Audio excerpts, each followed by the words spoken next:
All right, here we are. We have promised you, and I'm probably on the wrong side, but it's okay for the camera. But we have with us a special guest. This is a Patriot News Network special event. We are covering the 14th district, a special election that will happen on March the 10th, and we're probably looking at a runoff for sure. I mean, I don't know how we couldn't with. And did they do that on the special? I mean, that would be a runoff if nobody gets 50 plus one, right? Right. If nobody gets 50. Yeah. So we're with all the people that are running, we'll probably have that, and then we'll get into the nuts and bolts of it. But here with us today is Miss Jenna Turnipseed, who is a business owner, a veteran, and someone who wants to do something for America, and I think that is awesome. So we're going to introduce her and then let her talk about why she wants to get into the craziness of politics. You know, it's like anything. You have a lot of it's the best of times. It can be the hard times, but exposing yourself to all those people, it's like podcasting. You know, it's people love you, they don't like you, they give you a hard time, but it's rewarding. It's very rewarding. So thanks for being with us, first of all, today. And so first of all, if I got anything wrong, correct me. And it's raining here today. I'm thankful the streams are all good. Biscuit Boy's behind me here, so I'm glad he could be here. And tell us this is going to come up really fast. I mean, here we are, right at 2 months, and it'll be election day. And I know you've already been busy because I've seen your campaign material and what you're doing online. But introduce us to you. This is your story. Okay, so you got the business owner and being a military vet, correct? I did 22 years in the military, 2 years National Guard, 20 active duty. Awesome. I own Chickamauga Creek Farms. So we have a aquaponic farm, and what that is that we grow inside of a greenhouse. All of the fish waste feeds all of the vegetables. The vegetables clean all the water, and it's a closed loop system. Amazing. We do vegetables outside and things during the year, seasonal vegetables that we'll take to the farmer's market. But the greenhouse is really like our key piece because it lets us grow all year. So like that lettuce I gave you this morning, I just pulled out this morning. Oh, awesome. And we thank you so much for that. Absolutely. So what you didn't get is that I'm also a high school teacher. Oh, I didn't know that. Wow. So I missed something. So I asked for 4 p.m. because I drove straight here from Ridgeland High School. So okay. I teach over at Ridgeland, and then I'm also the Ridgeland High School rifle coach. Wow. So, and when do you find time to sleep is all we want to know. Yeah. Okay, so I also have 4 kids. Bless your heart. So I try to sleep a little bit earlier, but yeah, not a lot of sleep. Well, reminds me of my wife. I have always done. People ask me, I thought when you got older you're supposed to slow down. I get busier. Yeah. But it's not a bad thing. I really love it. I'm passionate about what I do. And people say, God, you're doing this all the time or whatever, but it's just driven. It's rewarding. I don't know how to, There's a passion about it, I guess. You find something that you want to do and you find something that you're interested in and you just kind of like delve in and that's how you want to spend your time. Yeah. So have you ever served in politics before? I have not. Okay. So I've only been retired from the Army for 2 years. Good. I definitely probably could have got some involved in the last 2 years, but by nature of being active duty military, there's a lot of things that you're prevented from being able to do. Sure. You can't even give certain statements when it comes to politics. Right. And I retired right at the time that I had my 4th child. So my youngest is not quite 3 years old. So I did the stay-at-home mom thing and then picked up teaching. And yeah, and that's just a question to say, because I didn't think that you had, but I wanted to verify that, which I think, just my opinion, this is Dave's opinion, nowadays people kind of almost prefer it because they a lot of people who vote say, I'm not happy. I want somebody who's never been there, right. Feeling that they're not attached to any particular thing, or people or something they may like or don't like. They just want somebody to come in with a fresh ideas to serve. And I think that's been popular in the last at least 5 to 6 years, I believe myself. Yeah. I don't know what have you. As you've talked to people, I don't know if you've had any kind of campaign meetings or anything yet, but as you've talked to people, how has that came up, and what have people told you? Yeah, I think I've seen a lot of comments, and it's not just me. There's several other people in this race, right, that don't necessarily have a political background. Right. And they're very surprised by the amount of people that have jumped straight into a congressional race, right? Yeah. For me, the reason for doing that versus trying to do like a local seat or a House seat is that the last 10, 15 years of my military career have really centered around military modernization and the federal budget. So the federal level is just where I'm very, very comfortable at. That is where I have worked. And that's kind of why I went for a congressional race versus like a state house seat or even a commissioner's position or something. That makes sense. Very well. It makes a lot of sense. And yeah, because some people say you do your stepping stone and you kind of move up, but that's not always the case. And there's been, well, even the president, I mean, he didn't go through those channels. He went straight to the top and ran for it and has been elected multiple times. So I think in this day and time, most people don't think about it in that term. And from your description or explanation, it would make perfect sense of why you would want to do that because you think on that level. Right. How long have you been in this area? I should have asked in the district, we'll say. Okay. So we've owned our house in Chickamauga for the last 7 years. We bought it in about 2018. I was active duty for a few years between 2001, 2003. That's where I met my husband. He is from Ringgold. Okay. He is the one that brought me back to this district. Good man. Got a good man right there. Yeah. So I came home Christmas, same Christmas, but he proposed me the first time he ever brought me home to Georgia. I absolutely fell in love with the place. We moved back here, lived for a couple of years. It was OIF1 during that time, right? So my husband didn't actually see his daughter until she was 4 months old for the first time. Wow. So that was why we got out of service. And then I went to the National Guard. I went to Dalton State College at the time. So I joined as enlisted. I wasn't an officer before, right? I was a mechanic, had to go get a degree. But I loved the area, but I really missed serving. So after 2 years in National Guard, I agreed. I got a deployment to Iraq for conditional release. We went back to active duty, but ever since, this has been home for us. Wow. Awesome. Thank you, Broski. Yeah, he was just saying, Dave, Paul, and Jenna. So thank you for tuning in. Broski is North Carolina, but he definitely keeps an eye out towards Georgia politics. A lot of people do. The nation is watching. Yeah. How have you kept up in looking at the 14th over a time period, or how much have you really paid attention to the 14th in a political way? Because you were all over the place, obviously doing things, but from being outside of the 14th to being inside of it, what have you seen that you liked? And I'm not asking you to comment about who was there before, just about the 14th as a whole. What things? Because I really want to go to what can Jenna do and help us do the 14th. What do you like? We're really good here, but here's where I think we could use some help. Right.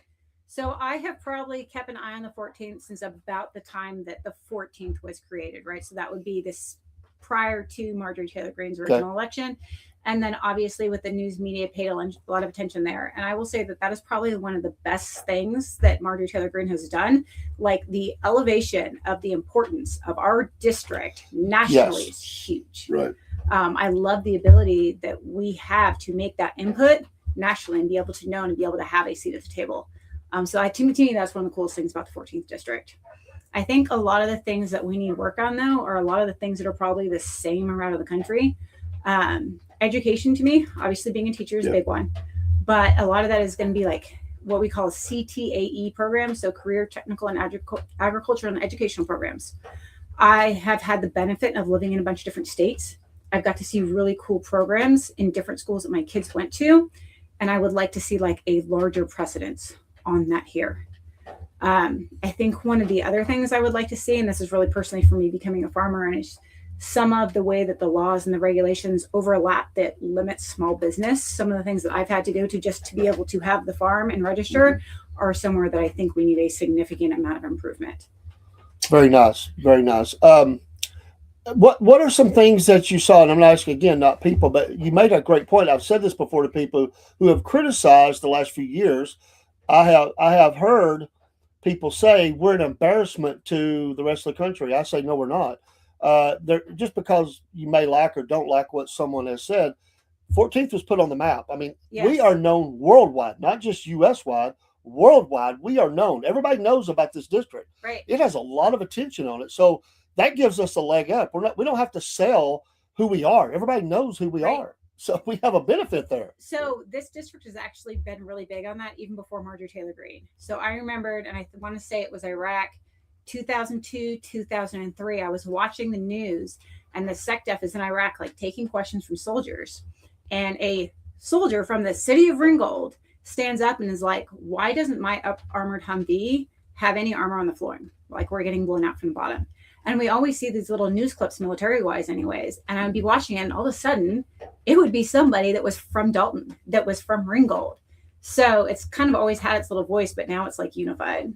Sure. And because on that national level, you have a vote within the national spending, defense spending, what gets in, what doesn't. That's always that, I know here in Georgia, they call it making sausage, that everything that goes in to make a bill and get it through, things get attached. We could talk about that later, but that is one of the biggest things that is voted on is the national defense. And everybody has a vote there and things that they want to see for their, their state bases, military bases of soldiers and things like that. And you've been on that side of it. Right. So I'm just assuming, and you can correct me if I'm wrong, that would be an important thing for you because of your background. Right. And that's really what drives a lot of my interest to want to be able to run. I think that there's probably several good people looking at the pool. I haven't met obviously all of them, obviously, right? But there's 2, maybe 3 of us that have ever actually sat down and read a National Defense Authorization Act or understand how the National Defense Authorization Act feeds the National Defense Strategy or the National Military Strategy. And all of that is tied to the funding of a lot of other stuff we do to be able to understand how our procurement lines work, how our budget lines work, how one thing affects another. I think is really important to be able to step into this role, especially right now. Especially right now. I'm one of those guys. A second, Paul, now I'm going to tell you. I've actually pulled up the bill and went down into it to see what all it was. Right. A lot of people just hear the media or the people in Congress talking about it on a state level or federal level. But how many pull it up and actually read through that bill and see what's in it and how it changes? Because you get an early version, then they go through all their meetings and things can change. And you want to make sure that those things that the soldiers need are still in there. So thanks for answering that, Paul. I was just going to add, what do you think is the number one threat to our national security? So honestly, it's going to be on our national debt. And I know that that's going to sound really weird, right? No. But the amount of money that we spend on interest on our national, the amount of money that we spend on interest, right, in our national debt, all of that money is now limited from being able to spend on priorities like defense spending. Right. So. Okay. We had a question, a 2-parter. What would you do differently than the Marjorie Taylor Greene, as far as what you see? Or what would you like to build on from what she did? Is there something there that you see that I would like to build on? Okay, so obviously what I just said as far as the presence that she has established, right? Like that's what I would like to build on. I think being able to keep North Georgia's voice and being able to keep a seat at the party is important for us. What I would do differently is that my personality is very different, right? I am not the loud, argumentative, like controversial person. And that's fine. That is some people's personalities. I prefer to sit down and have a conversation. I think that you really have to be able to be at the table to be able to get something to work out and understand. I think that there is a benefit to being that loud, boisterous voice, right? Because it gets you the attention. And now that she has got us the attention, we need to be able to sit down and actually do the work. So we need to have somebody at that table that can have conversations and be able to work with other people. Absolutely. And I was saying before the show, just a full disclosure, we're sitting in the 14th district right now, and I'm a voter in the district. I am also a poll worker, and I'm on 2 streets over from where I'll be serving as assistant manager for this special election. And I have not decided who I'm voting for because I'm evaluating, and this is part of that. I appreciate you so much coming in, and it's so nice to sit and talk about these issues because Georgia has been Georgia probably. Almost has been one of the most, probably the most media states over the last several years for presidential and this district. It stays in the news, which is a good and a bad thing sometimes. But the issues are out there for us. I mean, this is a pretty big district. I mean, it runs. I guess it runs down to Rome or just past Rome. Right. Where's kind of like the southern end of the district, if you know? It's right about Rome. The county's kind of split in half. So we're going to come. We've got like this U-shaped, right? So you're at Murray. You're all the way over. We cut down, but we don't have like this center section of 75. And then when we cut down, we broaden back out. And it's kind of at that Rome line where we get wide again. Okay. So it's a lot of people. And it is a very conservative district. people. It's not to say that there's not people that are not conservative, because they are, but it is a very. I would just say this: Marjorie Taylor Greene had strong support here. Yes. I saw myself, and I've said this on the air. I saw more of her signs than I saw the president's signs, because people here were not that it wasn't a divider. It was they were voting. They wanted to put signs up for who they wanted in this district. Right. And they said, this is something we're voting on for us, for here, from my church, which is on Lookout Mountain, and coming the back way over to Chickamauga, and on the yards are filled with her signs. Right. So if you can gain that support, and they like Jenna, then your name is going to be everywhere, right. because they will put the yard signs out in this Yep. area. Yeah. They like to do that. People What around about- here are very loyal. They are very loyal. Very loyal. What do you see? Because Marjorie was very involved with concerned about things that are on the foreign field. Obviously, your military background. Where do you see, and how does what your beliefs fit into America First, or the role of our military and things like that? And how would that guide you in your voting when you're looking at things that we would be voting on? Either domestically or internationally, which this district, this seat has the ability to have a vote and be involved in, and of course committee assignments as well. Don't know what that would be, but it's important if you get on some of those that deal with those kinds of things. But Right. where do you see that? I'm not asking you to versus Marjorie or nothing like that, but where do you see that, where we're at right now as a country, and where do you see that as far as the foreign part? And about domestically, what we're seeing right now in our country, border patrol or control and everything else. Right. Kind of give us a sense. That's a broad question, but just give us a sense of that. So to give a more of a broader scope, right, without Yes. getting stuff too much, right? Our military defense and what engagements we have chose to get into in different countries has changed throughout time, right? At right around Vietnam time, right, you're looking at a Truman Doctrine, where we decided, hey, we're going to go to any country and we're defending on the right of democracy, and we're going to help any country that this is what they're striving for. And then you move down the years, right, a little bit, and we finally solidify the Powell-Weinberger Doctrine. And to me, that's kind of what we need to go back to, right? And it still exists, but we've never really used it. And it says that we're only going to go into a country, should guard our interest, right? We very much America first. We don't need to go into a country that doesn't benefit our strategic interests. It doesn't help our country. We shouldn't be spending our money somewhere else.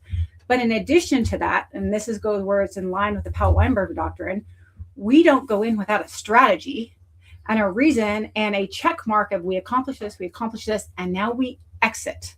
And I think that's one of the things that we're really feeling and that needs to be looked at. So we don't need to just go into a country because it benefits our interest. Mhm. We need to go into a country because it benefits our interest. We need to know what our strategic objective is to do there and what that line is of where we're leaving. Yes, that's And don't leave the way Biden. that's Let that a again. that's a huge. That is a huge statement, and it is absolutely so true when you look at what they call the endless wars, or the endless engagements, or we have 100,000 troops in 2 different countries, and what is the path forward? What is the answer? What is the plan? What is the mission statement? It's important. So I like to hear that, because I think that has been something that we have struggled with in these. When you one of the things, I want to bring it back to the 14th for a minute, and Paul, jump in wherever. I know Paul's got some questions. Let me just ask this real quick. I really like the town halls. I have been to several over the last 4 years, I believe it is. I really like that. I like the settings of the town hall, the opportunity to come in and sit and listen. Is that something you're interested in doing and continuing, or how would you address? I'm not asking you to be like anyone else, but how do you see that? Because I like that opportunity to get in front of my elected official in a really nice setting. It's not confrontational. It's just sitting down and having a conversation. I like that. No, I really like the town halls. I did have somebody actually ask me specifically a question about the town halls and how would you host them. And it was an individual that their only concern is, like, they had gone to town halls, tried to ask questions, but you had to write it on a card and you didn't know if it got selected. I would like somebody to be able to stand up, have a conversation with me and ask me a question, because they might write something down, but that might need a follow-on question, right? So I Yes. would like to be in front of a town hall, but I would also like to have that back and forth dialogue. The other thing that I would like to do is just be able to go listen to other people, right? You know, if you're a representative, obviously people want to know how you feel, but the point of being a representative is to represent your district. So I need to be able to just hear other people speak. I need to know about what you're concerned about and what your issue is, because you guys bring stuff to light to me that I might have not been exposed to. So I kind of like to see both of that happen. Very good. Paul, go ahead. I've got a follow up here just for a second, but go ahead. Well, one of the questions that I have is, do you support term limits? Yeah, absolutely. Congress. Yep. So I actually signed the U.S. Term Limits Agreement, or a pledge that states if you go to Congress that you will vote for no less than a 6-year term for a representative and a 12-year term for senators. I don't know why, but that organization is primarily Republican, right? There's about 120 people that have signed it. I think 110 to 113 of them are Republican, but they chose a blue background, right? And I understand the flag is red, white, and blue, right? We are all of the colors. But I posted on the page for the term limits, and for about a week straight, everybody thought I was a Democrat. Oh, Lord. Wow. So I got to figure a better way to display that than using the graphic that they created, because it caused a lot of confusion. Right. Wow. There's Okay. it's funny. We used to be one color, then we changed colors, then we go, and it just people get caught up. But the colors attract people's attention. Yeah. They really do.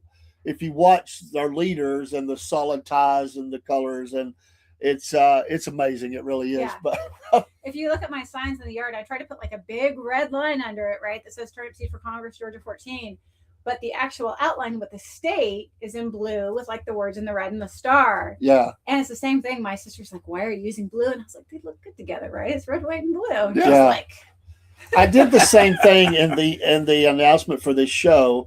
I put something out, had red, white, and blue, and I went through this whole thought process of I had American flags and all in there.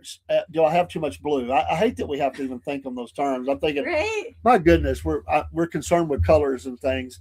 Broski said, thanks for answering my previous question. Here's another. If riots such as the current ones in Minneapolis broke out in the 14th district, how would you like to see them handled? That's a good question. So I would like to see them handled through Governor Kemp with the National Guard. I think that Georgia has a great National Guard, We and do. I think that he would be very quick to address that with that. So Yeah, Georgia has done a good job. They've been really good about pulling the instigators out and then kind of letting getting the other people to break up and bringing people in to talk to them to calm them down. There's been some problems, but they've done a pretty good job of that. I think that's a fair assessment. How valuable do you view acquiring Greenland for our country's security? And so we're hearing different things, so we don't know. And obviously, she doesn't know because he's just asking your opinion. But the president's all over the place with this, buying it. I don't. We have agreements that go back to the 50s about Right. putting military bases there. There's been as many as 17 bases there, but this is all in the news right now. yeah. Okay, so I'm gonna say I've seen a lot of this. I don't fully know how I feel on it, right? Like I want to know what the strategic plan is that goes with it. Yeah. Obviously, being a fiscal conservative, I want to know what the cost is, right? Right. And because you don't just buy something too. If you're going to move bases, if you're going to do anything, that all comes with a dollar value. Sure. So before I weigh in on that, there's like a lot more that I need to know and understand. Make sure it's not going to become Trump land. Fair enough. If there was a Trump line, I'd probably visit. In Yeah, fairness. me too. Me too. I'm not knocking it. One last one. What is your approach to help making home ownership affordable for middle class Americans? And also, are you opposed to large investors buying homes?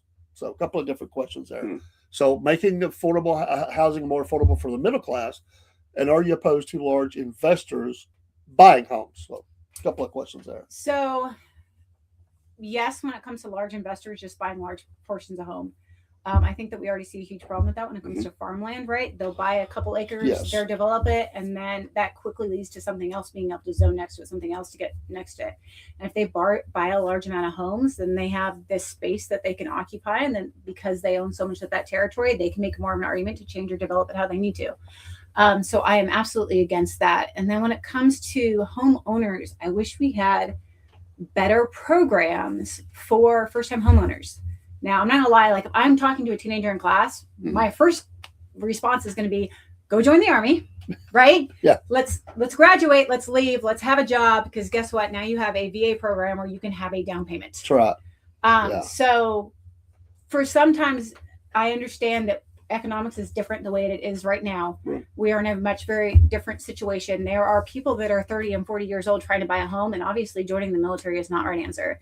But several years ago, that's be like, there's an option for you. Let's go earn the benefits. Yep. And I think we need to start looking at other types of program for first-time homeowners for the generations that are coming up because of the situation that they're in. My personal opinion on that is I don't believe there's enough financial education in the school system. There's not at all. I mean, we preach this Right. with our financial firm.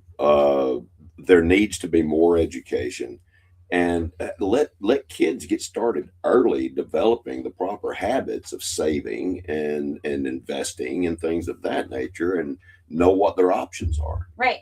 You know, I've got students that come in because they're stressed out because they're trying to figure out logarithms. And I'm like, do you know how to balance a checkbook? Right? Yeah. Have you ever seen the pluses and minuses on the thing? And everybody's used to our credit card, and you're like, swipe, and they don't even know what's on it. Yeah. So Exactly. I think financial literacy is huge. And I think most of the students that we have, it's bad, but they're not prepared No, they're for not. life after high school. We see it every day. Yeah. And, Go ahead. I just think that is a huge priority for this country. And, I know Trump wants education to come back to the states, Yeah. and I agree with that. But I think, state by state, there needs to be some kind of financial literacy plan put in place. Right.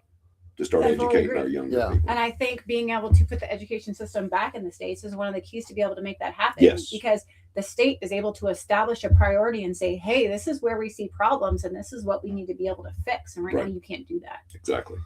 As a farmer, as a business owner, I didn't even realize that before he came. I think I just saw it today about the farm. This is exciting to me.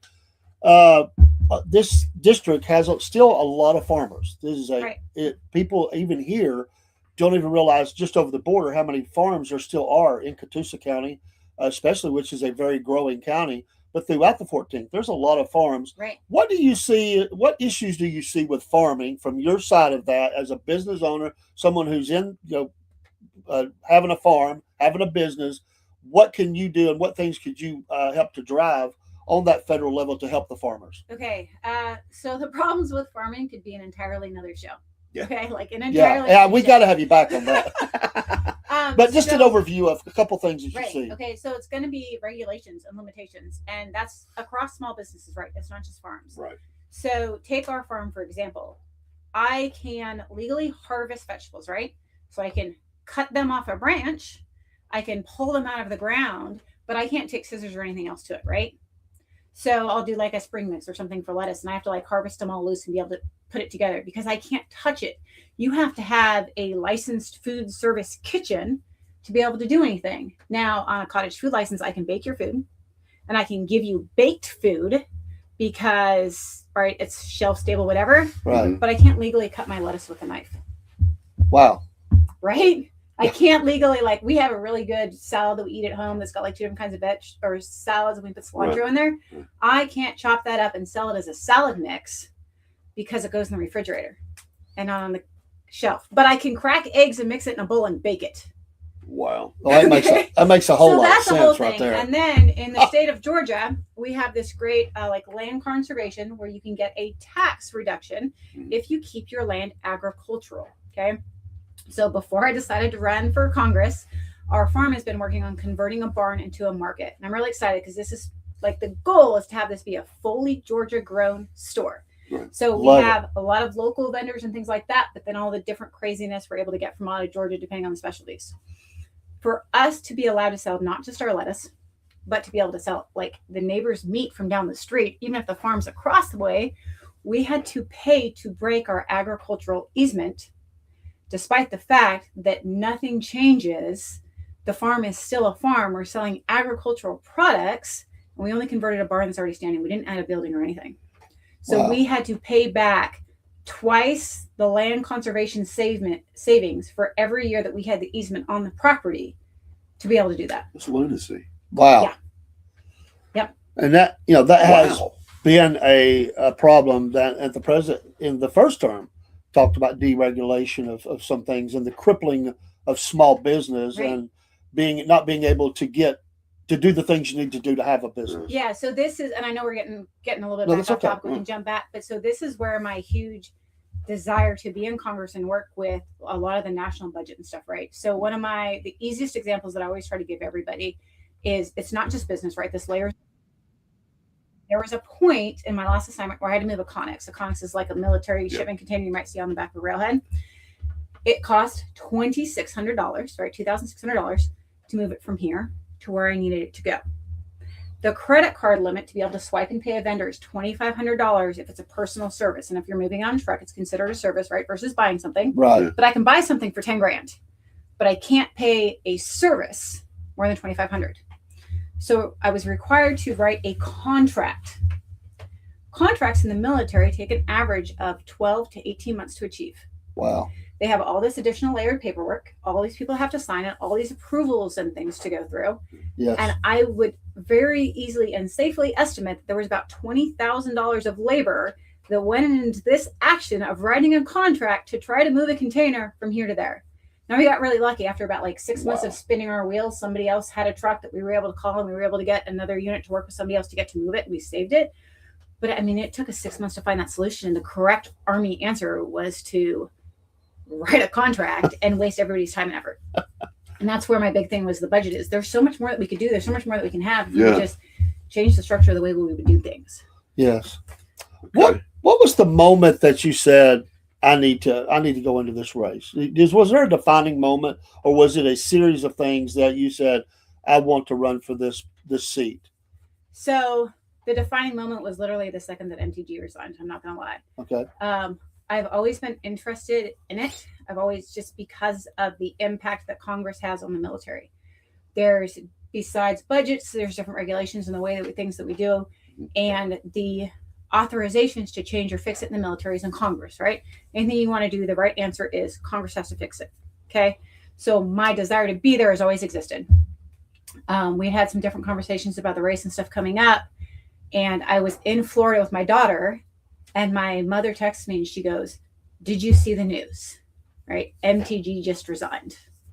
And it was literally, it took 5 minutes for me to call my husband, and I was like, is this okay? Can I run? Go for it, man. Yeah, I think the 4 or 5 days from the day that she resigned to be able to like register and be considered a candidate with the FEC was just the duration of me trying to find somebody that I trusted to be my treasurer so I could put somebody's name on that paperwork. And that was it. Wow. Amazing.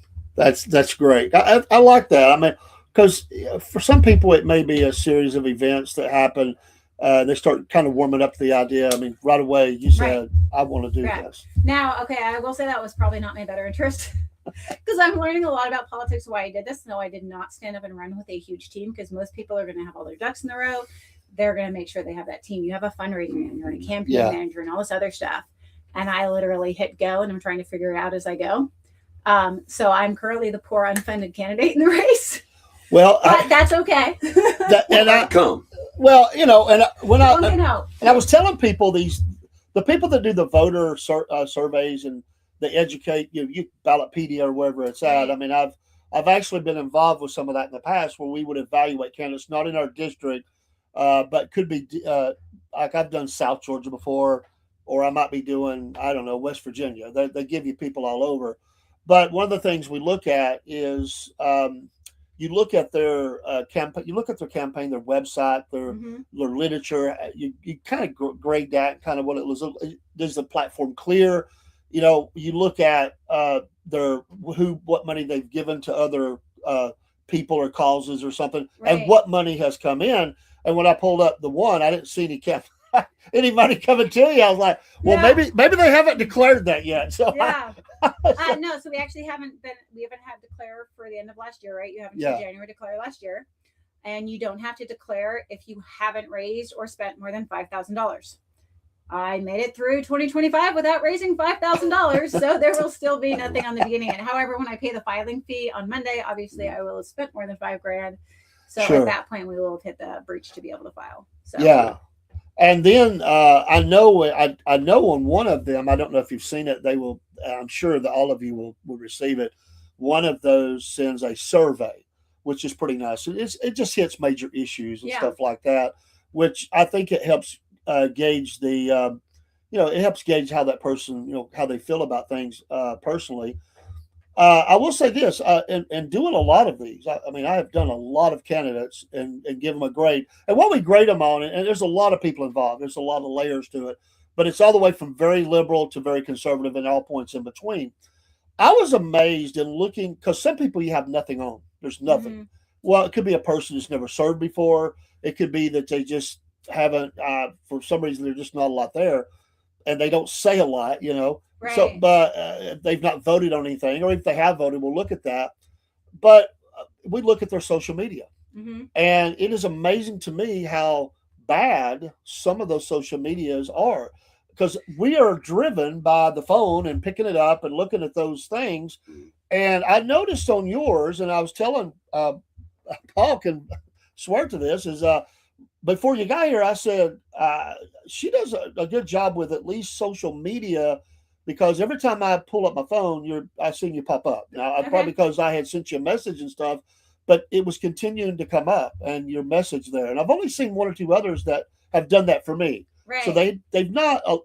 I think it's 20 deep or something like that of how many people are running. We're at about 25. So Wow, last it's time I grown. looked, it was 22 Republicans, 2 Democrats, and independent. I did That's see. what's running. I did see the list today. I didn't count, but I was thinking that is a deep list. But I can say that out of all of those, maybe 3 have I seen anything on. As a voter, I'm just saying, as a voter, forget podcast interviews, nothing.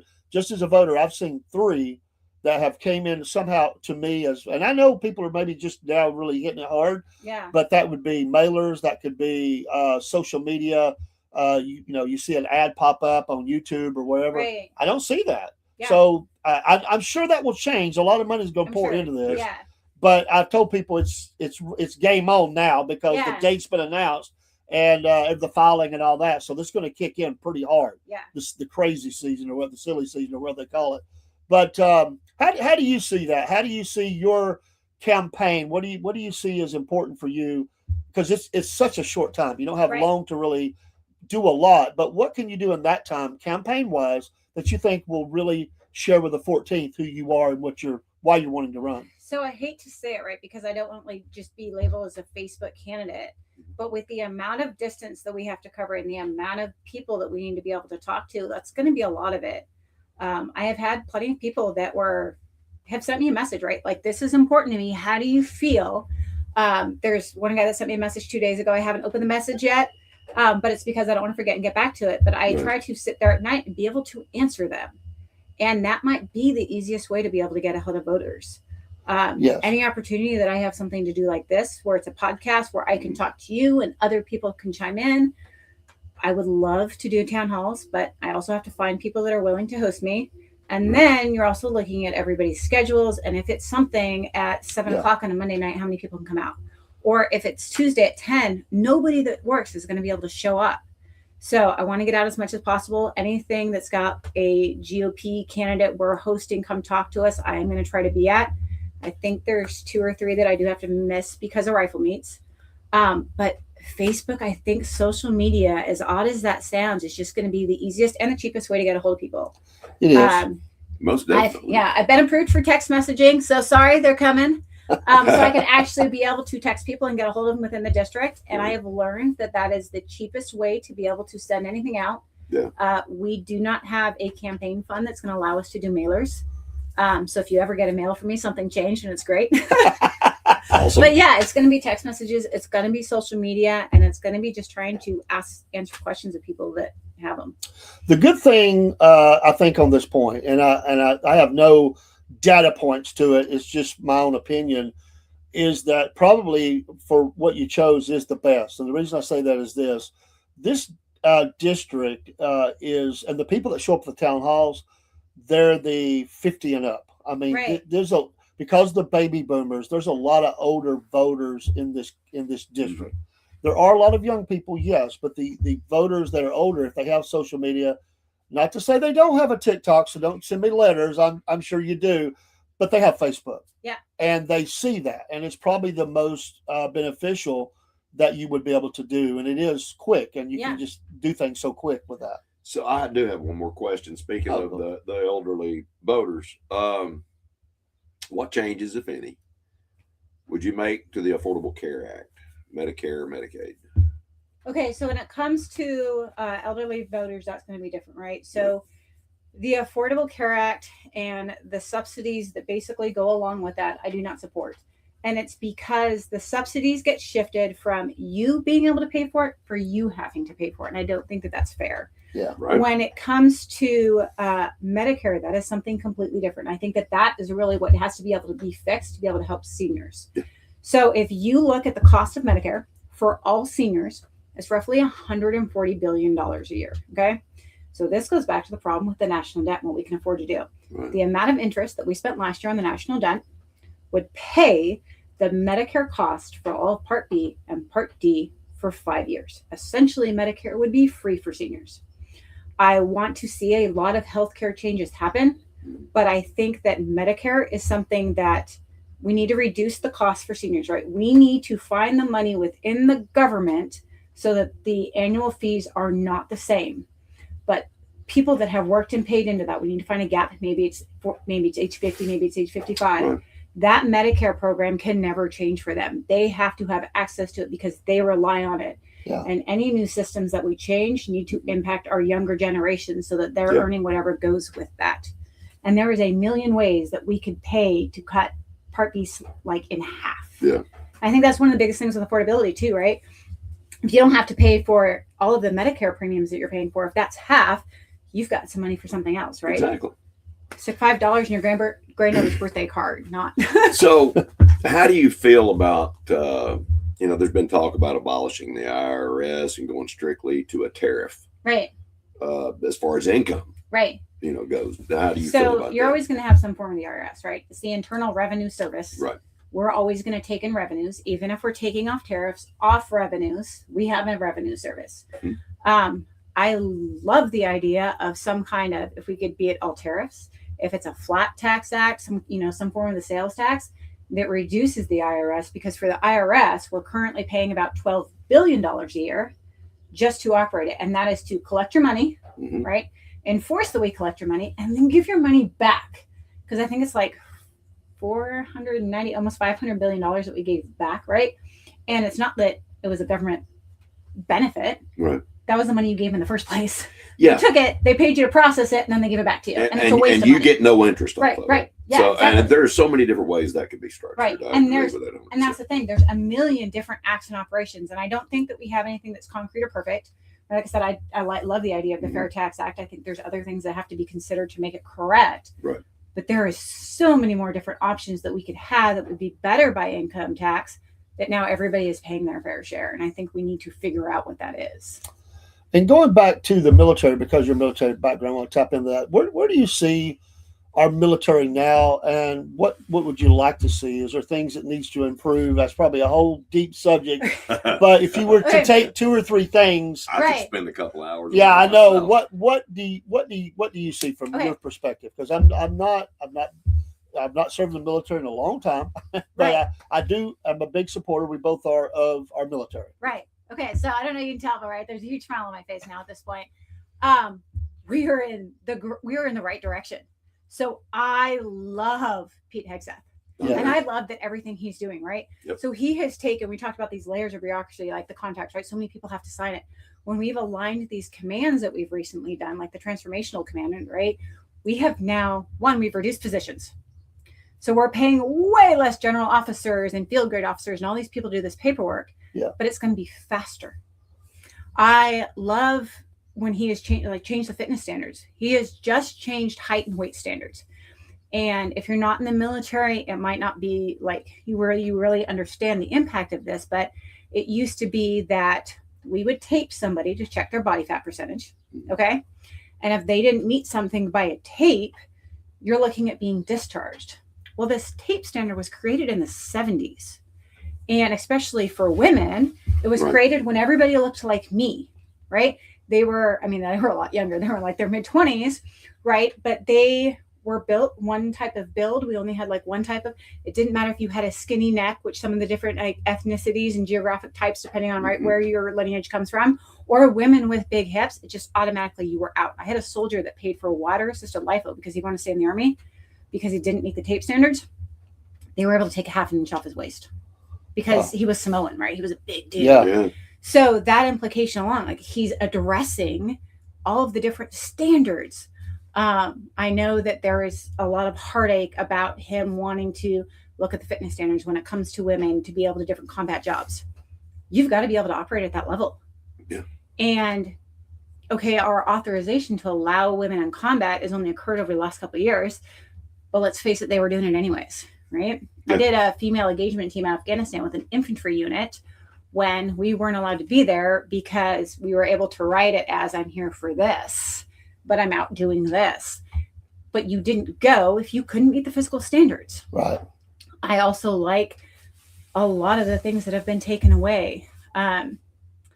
When it comes to, well, I guess we're talking about a politics show, right? So I can get on politics, right? I always try to watch generally when I talk to people, try to not like piss off people in certain subjects. But when it comes to the transgender issue, okay, regardless of where you sit and how you feel about it, there's something that you need to acknowledge about the fact that this is a medical procedure. When somebody goes through that surgery, you're taking them 2 years out of the fight. And we've all of a sudden authorized this within the military and said, hey, this is okay. We're going to pay for it, which is already a problem, right? Because if you don't agree for it, guess what? Your tax dollars are not paid for it. Yes. We're allowing us to keep a soldier that can't fight. So regardless of where you are ideologically, right? You've agreed that a soldier who cannot be in the fight, who cannot do his job in the military, is going to receive the military payroll for 2 years. He's going to get all of the surgeries for 2 years. And he's also taking up a seat in that unit. If that unit deploys and he has to stay back, that unit has deployed without him. So that is a problem. And all of that is getting to change. And then you add all of the training that we have to be able to be like politically correct when we're talking to different people. And I get it. We should be nice and we should be respectful. And I totally agree with that. But as the military, we are totally not politically correct. And if I have to sit through 20 hours without hurting your feelings, Well, that's a great point. I mean, I think you have to look at asset versus liability. When it comes to that. Yeah. And that's the thing. It's the military, unlike the rest of the world, is the only profession we have where we have the ability to say you are not medically qualified. You are not physically fit. You do not meet the height and weight standards, right? You can't do the job because of this qualification. Yeah. And if you're not medically fit for it because you have seizures, or you're not medically fit for it because you have asthma, well, if you're going through a 2-year surgery, you're not medically fit for it. It's just the way it is. It's also mental. Yeah. that's a great point. Right. You know, just on a fiscal, and a military is supposed to be ready. Ready to go at a moment. I mean, a unit could get called up and immediately start moving towards deploying. I mean, that's just the way it is. And any other soldier, if you are on any kind of a medical condition, and it can be recovering from like a broke leg jumping out of an airplane that caused some kind of a weird, problem with your muscles to heal. If you are not medically fit for more than 12 months, you face a medical evaluation board to be discharged out of the Army. There's no other exceptions to it. There's none. So why are we giving exemptions to that? Right. Exactly. How do you feel about women in combat? I think that's something that people be interested in, because the military is changing. Right. That has been approved, and certainly I don't know how far that goes, but I know that has been talked about a lot. But as a female, how do you and a veteran, how do you feel about that? Okay, so honestly, probably the first 10 years in the military, I was adamantly against it, because they had done all these studies in different countries to where they had integrated women, and it just didn't work out. After being deployed with an infantry unit and seeing females in different units that have served as medics, as female engagement teams, they were 2 or 3 here or there, and really being able to do that job, I think if you earned it, if you physically are capable or able to keep up and you have the job skills, I'm all for it, because I have yet to see it cause a problem. Okay. I can get on board with that. Very good. We're in the last few minutes. We scheduled for an hour. We hope you'll come back. Oh, wow. As this thing goes, it goes by fast. I like you guys. You're fun. And we have so many topics, but we do have another show coming. But I hope you'll come back and be with us. We want to help. We're here to be a resource for anybody. If there's any other candidates you want to come, just get in contact with us. but we're here for you. If you say, hey, I want to jump in, I want to do answer and get this out. Somebody's asked this, I want to get it out there as fast as I can through my media, through your media. Just let us know. We'll help you in whatever way we can. What have we not covered that you would like to say? Because I'm an undecided voter, and I am. Okay. Why should I vote for you? Tell me how, as an undecided voter in the 14th, why I should vote for Miss Jenna. So my two biggest things are going to be, one, my understanding of fiscal responsibility, my desire to fix that, and the understanding of the impact it is going to have on everything else. Like, that is what drives me. It is the fiscal platform and the fact that we need to fix that. And I would have to say, besides that, is that I really understand the job of a representative. My desire is to be in my community as much as possible. I absolutely love it here. And I definitely have some high school kids that are going to have a heart attack if I never come back again. Yeah. I have 4 kids. 3 of them live here. One of them is currently grown. Her husband is stationed at Fort Stewart, Georgia, so they're military as well. But my kids will not move. My husband will not move. He does not want to see the inside of Washington, D.C. ever in his life, which means I can appreciate that. Yeah. I can appreciate it. I Been want there to be too home many every times weekend, myself. right? I want to be able to hold, if I'm elected, I want to be able to have an office up here in the north side of the area, like possibly Roseville, wherever is a really good connection for everybody. And then I want to be able to have one on the south side of the district. And I want to be available where people can actually walk in and see me. As a company commander, we have a chain of command. I have a first sergeant, I have platoon sergeants, and there's a chain to address an issue. But I never had a point to where if a soldier wanted to be there at 5 p.m. and knock on my door because they needed to talk to me about something that was important, that I wasn't there for them. Yeah. And I want to bring the same piece as a representative, and I want to be physically available to the 14th district. That's wonderful. And That's awesome. You reminded me of something that is so very important, and a lot of people know it, a lot of people don't realize it. Of all these issues we talked about, and they are important, one of the things that the office does is it never gets on TV, but these positions, these seats can help people get things that they're blocked from. Maybe they're a vet who's having a problem with a VA or something. There is a lot of information that and things that this seat will help people with. Right. And to Marjorie's credit, she always said in the town halls, our staff is ready to help you. Just let us know how we can help. And So it opens doors for people. the first time that I ever actually had any kind of an interaction with politics or congressional office or anything that really understood the impact, I was 19 years old. I was pregnant with my first daughter.